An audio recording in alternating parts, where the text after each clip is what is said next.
I'll start with you, मेहबानो Qureshi साहबा. Thank you so much for being on the program. कल तरनौल के जलसे का इजाज़तनामा अब मनसूख है. आपकी स्ट्रैटेजी क्या है? जैसे स्टेटमेंट्स दी जा रही हैं कि हर सूरत जलसा करना है तो ज़ाहिर है फिर तनाव होगा, क्लैश होगा, या आप कोर्ट जाएंगे, क्या करेंगे?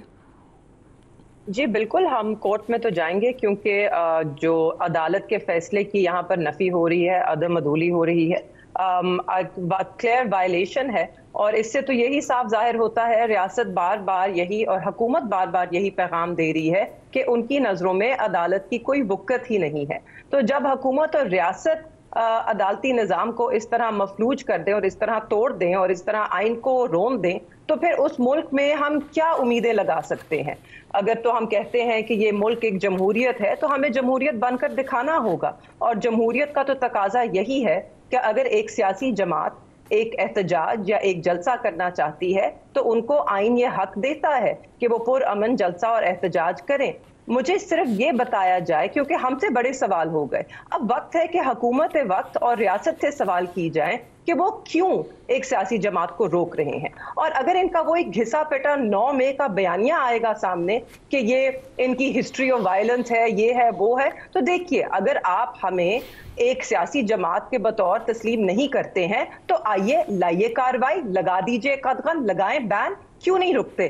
क्यों रुके हुए हैं? क्यों नहीं लगा रहे? क्योंकि आपके पास भी पता है सिर्फ ये एक घिसा पिटा बयानिया है जिसमें ना कोई शवाहिद है, ना कोई सबूत है और ना कोई दम है. राइट. सो घिसा पिटा बयानिया 9 मई का आप उसको कह रही हैं, लेकिन और यही बयानिया हम सुनते हैं, बट क्या कभी भी कोई जलसा नहीं करने देंगे खलील ताहिर सिंधु साहब आप पीटीआई को? वो पार्लियामेंट में है, इलेक्शन हो के इलेक्ट होकर आए हैं, सवाबी में जलसा हुआ है, लेकिन नहीं जलसा करने देना फेडरल गवर्नमेंट ने या पंजाब प्रोविंशियल गवर्नमेंट ने. देखिए फ्रीहा, बसाद एहतराम, सबसे पहले मैं अगर सियासी वर्कर बात करूँ तो मैं समझता हूँ कि एक दफ़ा इनको जो तमाशा लगाना लगा लेना चाहिए, दे देनी चाहिए, जो भी है इजाज़त दे देनी चाहिए, जो भी हो. एज ए सियासी वर्कर कह रहा हूँ, नॉट एज अ पार्टी. हाँ, ये मेरा बयान जो है. लेकिन जब जो ये रोज़ रोज़ का जो है ना किल कल्याण, ये ख़त्म हो यहाँ से. और ये भी देख रहे कि ये क्या करते हैं, वो देख रहे, हम भी गए थे पर वो तमाशा ना हुआ. But on the other hand अगर इनका देखा जाए, मेहरबानों के लिए बहुत मेरे दिल में एहतराम, इसलिए कि इनके वालिद मोहतरम से मेरा बहुत अच्छा रिश्ता है. इनका भाई मेरे साथ पंजाब में रहा है, जैन थोड़ी देर, जब फिर दूसरा इलेक्शन उन्होंने लड़ लिया, तो इसलिए इनकी ज़ाती एक रिलेशन है मेरे. जब पीपल्स पार्टी में थे शाह महमूद कुरैशी साहब, इस हवाले से भी.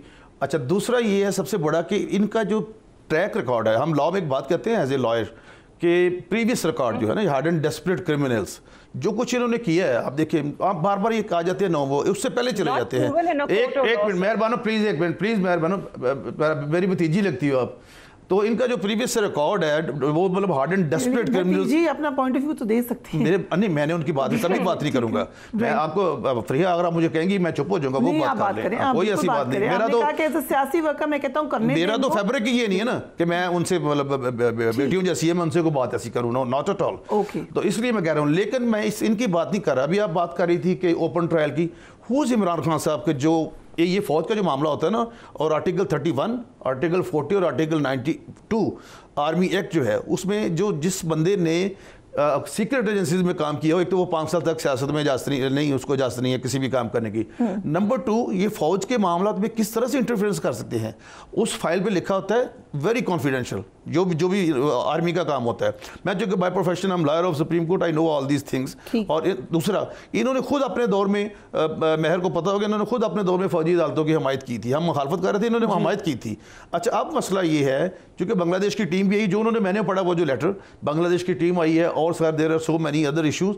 और फिर दूसरा, मैं आपको बता रहा था, जिस तरह से जनरल सरफराज जिस दिन शहीद हुए थे, उस दिन भी फ्रीहा मेरा, इन्होंने जो इनकी गालिब गलौज ब्रिगेड ने और जो कुछ इनका सारा सोशल मीडिया वाले में जिस तरह से काम किया, उस हवाले से तो अभी भी मैं जाती तौर पे जो मैंने किया वो अपनी राय मैंने दे दी है. क्विकली, तरनौल में जलसा था, उसका बांग्लादेश की टीम से क्या था? देखिए, कुछ भी हो सकता है जलसा, ये तो उल्टा गलत मैसेज जाएगा कि आपके हमारे मुल्क में. देखिए, कुछ भी हो सकता है. देखिए, याद तो ना, देखो मेरी एक बात सुने फ्रीहा, आप अभी मेहर बात कर रही थी, मैं इंतहाई अदब से फिर दोबारा कहता हूँ, वो कह रही 9 मई का घिसा पिटा भी नहीं. भाई, आपके 200 जायद तनसीबात भी आपने अटैक किए आपने जनरल शेर खान का जिसको Indian chief of army staff कह रहे कि इससे बड़ा दलेर आदमी को नहीं तोड़ा। आपके जहाज चौधरी साहब अपने बेटे को बड़े फख्र से बता रहे हैं कि हमने फौज का एक गमला तक तोड़ दिया। आपका जो हसान न्याजी है वो army chief core commander Lahore के थे जनाउस वाले, उनकी पैंट ले ला रहा है सोटी पे लेके। मतलब ये this is not the way. जो अपना फिर जेल रोड पे मेरे साथ मेरी कोलीग रही है डॉक्टर यास्मीन राशिद साहबा, वो भी वज़ीर सेहत रही, मैं भी वज़ीर सेहत रहा हूँ, तो वो खुद पराडो पे बैठ के करे कि चले हम सब ने कोर कमांडर हाउस जाना है किसी और जगह पे। और फिर आप इसका कन्फेशन हो गया। ठीक, खान साहब खुद फरमा रहे हैं कि ये हमने थाने सिविल लाइन के सामने उनका आर्गुमेंट खत्म हो जाए। मैं खत्म कर रहा हूं मेहर। उन्होंने ये कहा कि हमने को थाना सिविल लाइन के सामने तो एहतजाज नहीं करना, जहां से काम होता है वहां से एहतजाज करना है। फिर उन्हीं के साथ ही मज़ाकरात करना चाह रहे हैं। इट्स डिसाइडेड कि आप इनको कभी जलसा नहीं नहीं, ऐसी कोई ऐसी बात नहीं। ये अपने आप लॉ के तहत ये नहीं, वो मैं बताता हूँ 144 CRPC जो नक्शे अमन होता है उसके तहत जो भी वो लगाई गई है उसके तहत तो नहीं कर सकते। लेकिन वैसे एक बात बताऊं, जो सियासी जमातें होती है ना उनको ऐसी दफात की परवाह को नहीं होती, इनको चाहिए जलसा करें, कोई बात नहीं ऐसी। हालांकि इन्होंने हमें भी रोका था, मरीम साहब को उन्होंने पंजाब में इनकी गवर्नमेंट थी मंडी बहुद्दीन से इन्होंने स्टार्ट किया। Going to multiple arguments now और जहां कता कलामी माफ सर, कता कलामी माफ प्लीज रज़ा हारून साहब की इजाजत से मैं अपना आर्गुमेंट करें देना टू गो टू रज़ा साहब literally 2 minutes I am sorry I am taking your time. क्योंकि खुद इन्होंने कहा ये वकील है, तो वकील होने के नाते आपको तो ये भी पता होगा जो एक जुडिशियल कॉन्सेप्ट होता है जस्टिस का, वो है इनोसेंट अंटिल प्रूवन गिल्टी। अभी तक 1.5 साल हो गए हैं। 9 मई का बयानिया घिसा पिटा इसलिए है क्योंकि 1.5 साल हो गए। आयोज अभी भी अदालत में आते हैं और कहते हैं कि जी अभी तो हमारी इन्वेस्टिगेशन मुकम्मल नहीं हुई। एक तरफ इन्वेस्टिगेशन मुकम्मल नहीं हुई, दूसरी तरफ आपने हमको मुजरिम साबित कर दिया, जो किसी अदालत ने तो किया ही नहीं है। और जहां पर शवाहिद पेश किए जाते हैं वहां पर अदालत बाइज्जत बरी कर देती है, क्योंकि वो कहते हैं कि इन शवाहिद में इसमें कोई ठोस बात ही नहीं है। तो इसलिए हम कहते हैं आपका घिसा पिटा बयानिया, क्योंकि जब 1.5 साल गुजर जाएं और आप कुछ प्रूव ही ना कर सकें किसी कोर्ट ऑफ लॉ में, तो उस बंदे को फिर बेकसूर ही माना जाता है। स्टे लिया हुआ सुप्रीम कोर्ट से, कसूरवार नहीं ठहराती। स्टे लिया हुआ सुप्रीम कोर्ट से, दिया हुआ किस चीज में स्टे लिया हुआ है सर? आपने के फौजी अदालतों में हम ट्रायल नहीं होने देंगे, इसका स्टे है। आपके सुलेमान अकरम राजा साहब पेश हुए फौजी अदालतों में ट्रायल तो एक फौजी अदालत एक फर्क मसला है, वो है कि एक जमहूरियत में सिविलियंस का फौजी अदालतों में ट्रायल नहीं होना चाहिए। हो सकता है आपके दौर में हुआ है।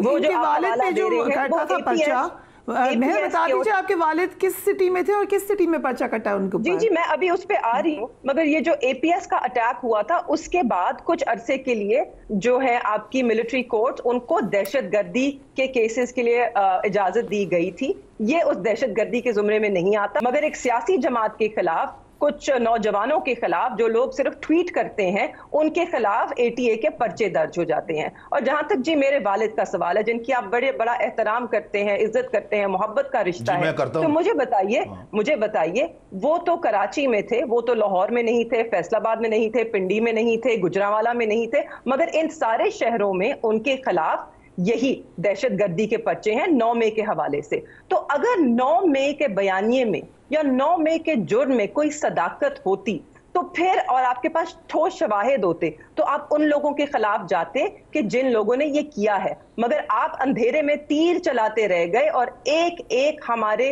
पार्टी के कायद और फर्द पे 55 पर्चे कर दिए। इससे एक और बात साफ जाहिर होती है कि आपके पास ना शवाहिद, ना आपको मालूम है कि किसने किया। इसलिए हम कहते हैं अभी भी 9 मई की जुडिशियल इंक्वायरी बिठा दीजिए, ताकि दूध का दूध पानी का पानी हो जाए, और जो CCTV फुटेज है उसे मंजरे आम पे ले आए, अदालतों में पेश कर दीजिए। उसमें क्या दिक्कत है? रज़ा हारून साहब, जमात इस्लामी ने धरना दिया, तहरीक लबैक ने धरना दिया। अगर हिस्ट्री में जाना है तो हर जमात की कोई ना कोई हिस्ट्री निकल आएगी। What do you think? अभी बड़ी खलील ताहिर संधू साहब ने ओपनली कहा कि मैं एज अ पॉलिटिकल वर्कर कहता हूं कि करने दें एक दफा जलसा। आपकी क्या राय है? मैं समझता हूं कि पब्लिक गैदरिंग करना, पब्लिक रैलीज करना, जमहूर के जरिए ताकत का मुजाहरा करना, अवामी इज्तिमात करना, इवन प्रोटेस्ट करना पीसफुल, ये सब हमारे यहाँ डेमोक्रेटिक बेसिक फंडामेंटल राइट्स में इनको कवर है। लेकिन जहां हम राइट्स की बात करते हैं फरिया, वहाँ रिस्पॉन्सिबिलिटी साथ साथ चलती है। राइट्स का कॉन्सेप्ट विदाउट रिस्पॉन्सिबिलिटी दुनिया में कहीं एग्जिस्ट नहीं करता।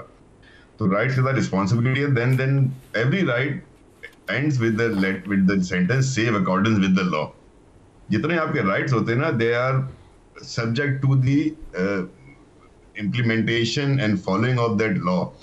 अब मुझे नहीं पता कि कमिश्नर साहब ने, जिन्होंने ये आज उनका लेटर नोटिफिकेशन आया है मंजर आम पे, किस बुनियाद पे किया है, लेकिन जब तक वो हुकूमत के ओहदेदार हैं और हुकूमत ने उनको कमिश्नर बना रखा है और उनके पास कोई ऐसी इत्तला है, फॉल्स या गलत या सही मेरे इल्म में ही नहीं है फरिया, तो मैं कैसे बात करूं उस पर।